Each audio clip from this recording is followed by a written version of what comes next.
الذين قالوا لإخوانهم وقعدوا لو أطاعونا ما قتلوا قل فادرؤوا عن أنفسكم الموت إن كنتم صادقين۔ یہ ایسے لوگ ہیں کہ اپنے بھائیوں کی نسبت بیٹھے ہوئے باتیں بناتے ہیں کہ اگر ہمارا کہنا مانتے تو قتل نہ کیے جاتے۔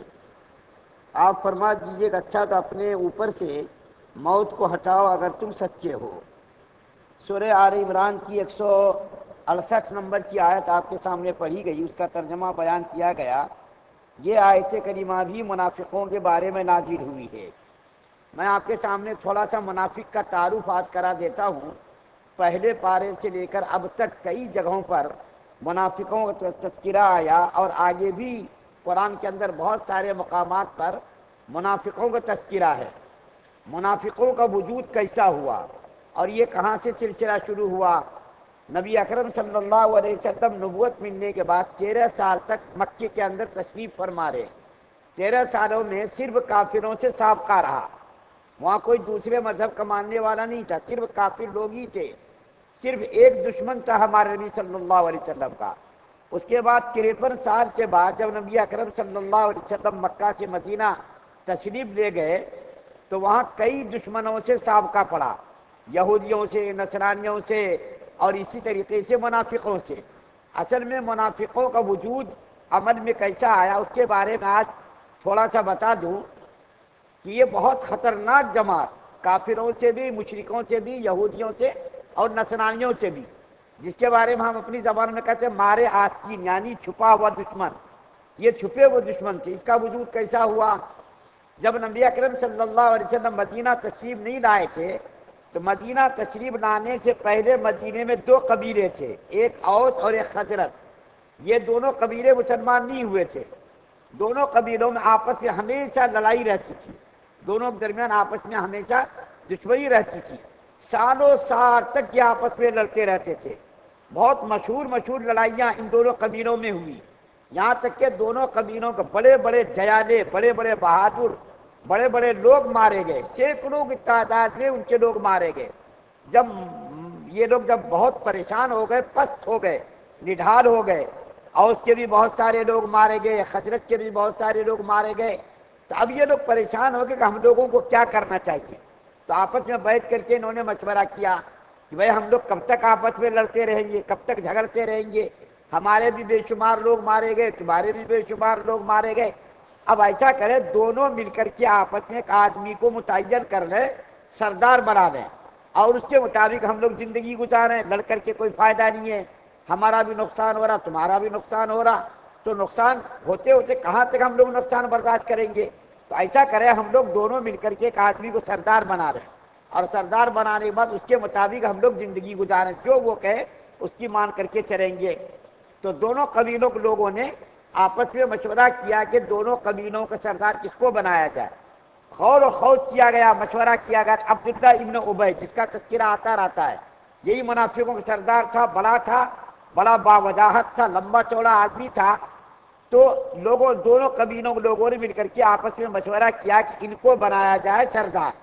دونوں قبیلوں نے مشورہ کر لیا، دونوں کا اتفاق ہو گیا۔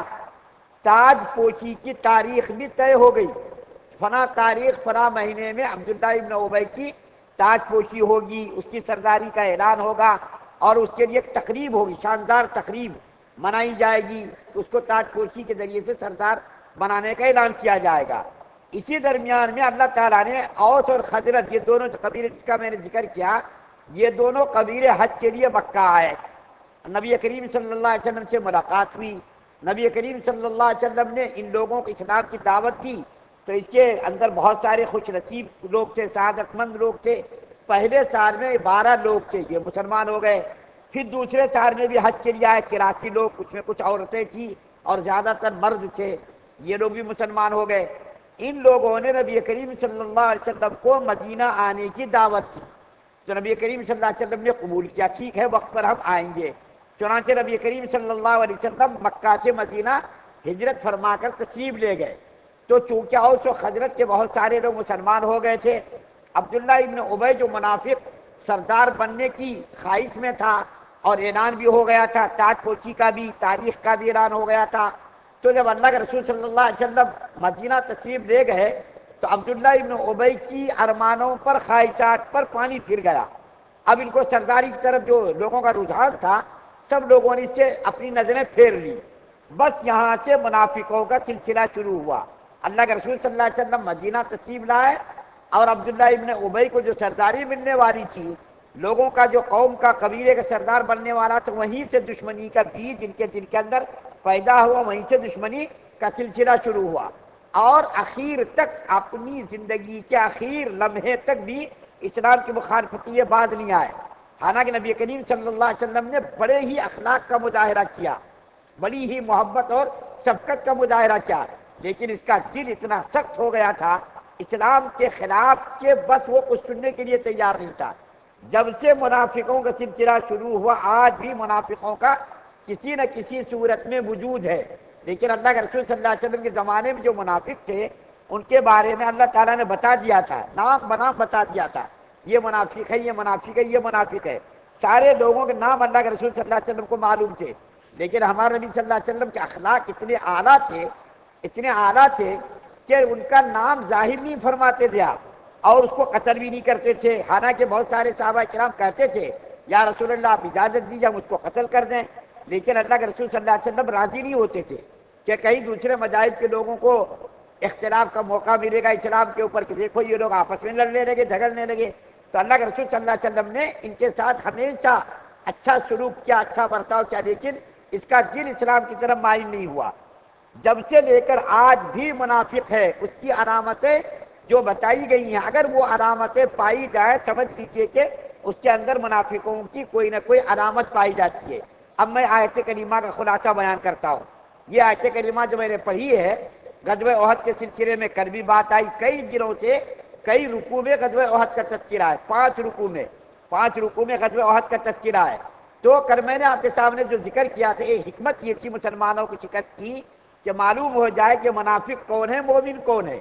اس سے پہلے 167 آیت میں اس کا تذکرہ کیا گیا تھا, 156 آیت میں بھی وَلِيَعْلَمَ الْمُؤْمِنِينَ وَلِيَعْلَمَ الَّذِينَ نَافَقُوا, 166 آیت میں بتایا گیا تھا کہ تاکہ معلوم ہو جائے مومن کون ہے, اور 167 آیت میں بتایا گیا تھا وَلِيَعْلَمَ الَّذِينَ نَافَقُوا کہ منافق کون ہے, لوگوں کو معلوم ہو جائے. تو غزوہ احد کے موقع پر جب بالکل لڑائی کا موقع ہوا تو یہ کمبخت جو عبداللہ ابن ابی تھا جس کے ساتھ 300 ساتھی تھے, مسلمانوں کی تعداد 1000 تھی, 1000 میں سے 300 نکل گئے, کتنے بچے 700 بچے, کافروں کی تعداد 3000 تھی. تو یہ جب بھاگنے لگے اپنے آدمیوں کو لے کر کے تو بعض صحابہ کرام نے ان سے کہا کہ بھائی تم لوگ عین موقع پر کہاں بھاگ رہے ہو, مسلمانوں کو تم لوگ دھوکہ دے رہے ہو, ارے لڑو, ڈٹ کر کے لڑو, کافروں کے سامنے لشکر کے سامنے ڈٹ کر کے رہو. تم اس وقت بھاگ رہے مسلمانوں کی حوصلہ افزائی کے بجائے تم لوگ حوصلہ توڑ رہے ہو, لڑو مسلمانوں کے ساتھ رہ کر کے, تم کیوں بھاگ رہے ہو. تو ان لوگوں نے کہا, منافقوں نے کہا ہماری رائے نہیں مانی گئی. ان کی رائے کیا تھی, مدینے میں رہ کر کے مقابلہ کیا جائے. لیکن کچھ نوجوان قسم کے جو جوشیلے قسم کے لوگ تھے, ایمانی حرارت ان کے اندر پائی جاتی تھی, ایمانی جوش اور جذبہ پایا جاتا تھا. انہوں نے کہا یا رسول اللہ مدینے میں رہ کر کے لڑنا یہ تو بزدلی کی بات ہوگی, ہم لوگ مدینے سے باہر جا کر کے لڑیں گے. چنانچہ اللہ کے رسول صلی اللہ علیہ وسلم مدینے سے باہر آئے احد کے میدان میں. تو یہ لوگ بہانہ کر کے 300 آدمیوں کو لے کر کے عبداللہ ابن ابی نکل گیا. اور جب ان سے کہا گیا کہ ارے تم کم سے کم لڑو مت, کھڑے تو رہو, تمہاری موجودگی سے دشمنوں کے اوپر روک طاری ہوگا, ارے مسلمانوں کی تعداد زیادہ ہے لیکن تم لوگ یہاں سے بھاگ رہے ہو, کم سے کم کھڑے تو رہو, حوصلہ افزائی تو مسلمانوں کی کرو, لڑنے والوں کی حوصلہ افزائی کرو. اس وقت تم بھاگو گے مسلمانوں کی حوصلہ افزائی کی بجائے حوصلہ شکنی ہوگی. لیکن انہوں نے کہا نہیں, ہم لوگ یہاں نہیں لڑیں گے کیونکہ ہمارا ان کا کوئی مقابلہ ہی نہیں. وہ دیکھو 3000 کی تعداد میں, ہم صرف اتنی کم تعداد میں, ہمارا ان کا کوئی جوڑ ہی نہیں ہے, ہمارا ان کا کوئی مقابلہ ہی نہیں ہے. تو ہم کیسا لڑ کر کے اپنی جانوں کو جوخم میں ڈالیں جب ہمارا ان کا مقابلہ نہیں ہے. وہ تعداد میں زیادہ, ہتھیار میں زیادہ, ہر چیز میں اعلیٰ برتر, تو ہم ان سے لڑ کر کے اپنی جانوں کو جوخم میں کیوں ڈالیں. تو ہم لوگ لڑنے کے لیے تیار نہیں. بعد میں جب مسلمانوں کے کچھ شہید ہو گئے مسلمان تو اس کے اوپر تانا دینے لگے یہ لوگ, دیکھو ہم لوگ کہہ رہے تھے نا مت لڑو, لڑو گے تو ان کے سامنے تم شکست کھاؤ گے, تمہاری جانیں جائیں گی. تو اللہ تعالیٰ نے فرمایا حضور صلی اللہ علیہ وسلم کو خطاب کر کے یا رسول اللہ صلی اللہ علیہ وسلم آپ ان سے کہیے کہ وہ لوگ یہ جو کہہ رہے ہیں میدان میں رہ کر کے مسلمان شہید ہوئے تو آپ ان سے کہیے گھر میں رہ کر کے تم موت سے بچاؤ کرو، موت سے تم بچ کر کے دکھاؤ، اپنی بات میں تم اگر سچے ہو موت سے بچ کر کے دکھاؤ، گھر میں رہ کر موت سے بچ کر دکھاؤ، تم کو موت نہیں آئے گی، تم ذرا بچ کر کے دکھاؤ، تم گھر میں بھی رہو گے موت آئے گی، میدان میں بھی جاؤ گے، اگر مرنا ہے تو مرو گے، نہیں مرنا ہے تو کہاں بھی نہیں مرو گے۔ اس لیے اللہ تعالیٰ فرما رہے ہیں کہ تمہارا یہ جو دعویٰ ہے کہ اگر یہ لوگ میدان جنگ میں نہ جاتے تو نہ مرتے نہ شہید ہوتے، تو تم اپنے دعوے میں اگر سچے ہو تو گھر میں رہ کر موت سے بچ کر دکھاؤ۔ ایسا نہیں ہو سکتا، گھر میں بھی ریت موت آئے گی، مسجد میں بھی آیت موت آئے گی، گھر میں بھی ریت موت آئے گی، جیسا بہت سارے لوگوں کا اس وقت نظریہ بنا ہوا ہے۔ بار بار میں یہ بات کہہ رہا ہوں کہ مسجد گئے تو ایسا ہو جائے گا، مسجد گئے کرونا ہو جائے گا، میدان جو ہے بازاروں میں جا رہے ہیں، بینکوں میں لائن لگی ہوئی ہے، شراب خانوں میں لائن لگی ہوئی ہے، وہاں لوگ ڈر نہیں رہے۔ بازار میں اب جائیے دیکھیے 10 بجے تک کتنی بھیڑ رہتی، وہاں بھی مجمع رہتا، وہاں تو کچھ ہوتا نہیں، کاروبار بھی کر رہے ہیں، بھیڑ بھاڑ میں بھی جا رہے ہیں، وہاں کس کو بھی موت نہیں آ رہی، کرونا نہیں آ رہا۔ مسجد میں آنے سے لوگ ڈر رہے ہیں، مسجد میں آنے سے لوگ ڈر رہے ہیں کہ اگر گئے تو ہم جو ہے کرونا سے متاثر ہو جائیں گے، مر جائیں گے۔